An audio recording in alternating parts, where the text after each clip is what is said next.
नमस्कार, आप देख रहे हैं स्पेशल रिपोर्ट खबर उत्तराखंड पर। क्या उत्तराखंड में कैबिनेट मंत्री जनरेटरों की चोरी भी करने लगे हैं? यह सवाल हरक सिंह रावत के बेटे के कॉलेज पर हुई विजिलेंस की छापेमारी के बाद उठ रहा है। दरअसल बुधवार को विजिलेंस की टीम ने हरक सिंह रावत के बेटे के मेडिकल कॉलेज और पेट्रोल पंप पर छापा मारा। विजिलेंस की टीम ने यहां से 2 जनरेटरों को उठा लिया। बताया यह जा रहा है कि ये जनरेटर हरक सिंह रावत के बीजेपी सरकार में कैबिनेट मंत्री रहते हुए सरकारी पैसे से खरीदे गए थे और इन्हें हरक सिंह रावत ने अपने बेटे के मेडिकल कॉलेज और पेट्रोल पंप पर पहुंचा दिया था। विजिलेंस को इस बारे में जानकारी मिली तो उसने छापा मारा और जनरेटर उठाकर ले गई।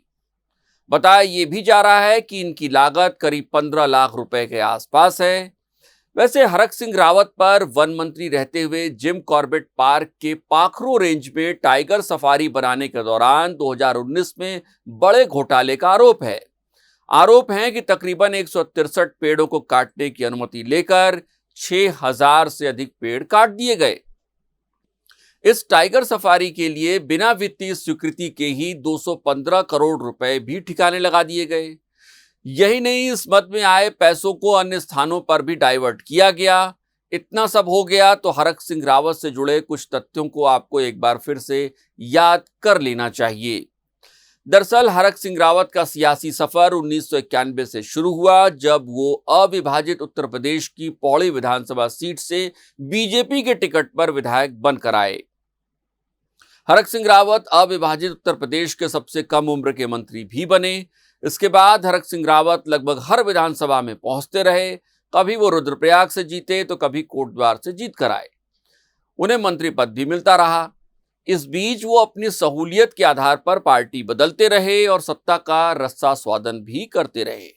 दिलचस्प ये भी है कि 2016 में कांग्रेस की सरकार गिराने में हरक सिंह रावत का किरदार बेहद अहम था। इसके बाद वो फिर से एक बार बीजेपी के लाडले बन गए थे। 17 के विधानसभा चुनाव में बीजेपी जीत कर आई तो हरक कैबिनेट मंत्री बने और 2022 में विधानसभा चुनाव के करीब आने तक वो कैबिनेट मंत्री बने भी रहे। इसी दौरान उन पर पाखरो रेंज में टाइगर सफारी बनाने के नाम पर घोटाला करने का आरोप लग गया। हालांकि उस समय वो बीजेपी में थे तो कोई कार्रवाई आपको या हमको सुनाई या दिखाई नहीं दी। लेकिन अब वो कांग्रेस में आ चुके हैं तो हरक सिंह रावत ने इस कार्रवाई के बाद जो कुछ कहा है वो हैरान करने वाला तो नहीं है, लेकिन साफ गोई से भरा जरूर है। हरक सिंह रावत का यह बयान बीजेपी के नेता और पूर्व मुख्यमंत्री रहे त्रिवेंद्र सिंह रावत के लिए भी मुश्किलों भरा हो सकता है। अपने पूरे कार्यकाल के दौरान त्रिवेंद्र सिंह रावत अपनी छवि एक ईमानदार मुख्यमंत्री के तौर पर बनाने की कोशिश करते रहे, लेकिन हरक सिंह रावत पर उठ रही उंगलियों में से कुछ उंगलियां त्रिवेंद्र की ओर भी जा रही हैं। ऐसे में जाहिर है कि त्रिवेंद्र सिंह रावत को भी क्लीन चिट देना मुश्किल होता जाएगा। आखिर ये मानने की कोई वजह कैसे मिलेगी कि जिस मुख्यमंत्री के कार्यकाल में 215 करोड़ रुपए का कथित घोटाला हो जाए और मुख्यमंत्री को भनक तक न लगे। इस पूरे प्रकरण में एक बात साफ है कि हरक सिंह रावत कहीं भी ये नहीं कह रहे हैं कि जो जनरेटर उनके बेटे के मेडिकल कॉलेज और पेट्रोल पंप से बरामद हुए हैं वो सरकारी नहीं हैं। यानी हरक सिंह रावत साफगोई से मान रहे हैं, लेकिन हरक उतनी ही साफगोई से यह बताना भी नहीं भूल रहे हैं कि वो जब तक बीजेपी में थे तो सब कुछ ठीक था, लेकिन उनके कांग्रेस में आते ही उन पर घोटाले के आरोप लगने लगे हैं। हालांकि इस बीच जो सबसे दिलचस्प बात है वो ये है कि मौजूदा वक्त में उत्तराखंड में बीजेपी की ही सरकार है। इससे पहले भी राज्य में बीजेपी की ही सरकार थी। ऐसे में कहीं ऐसा तो नहीं कि मौजूदा वक्त में जो मुख्यमंत्री हैं वो अपने पूर्ववर्ती को भी इस बात का एहसास दिला रहे हो कि अब राज्य में पावर सेंटर बदल चुका है।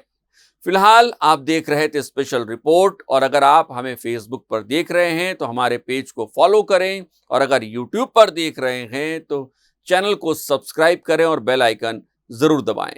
नमस्कार।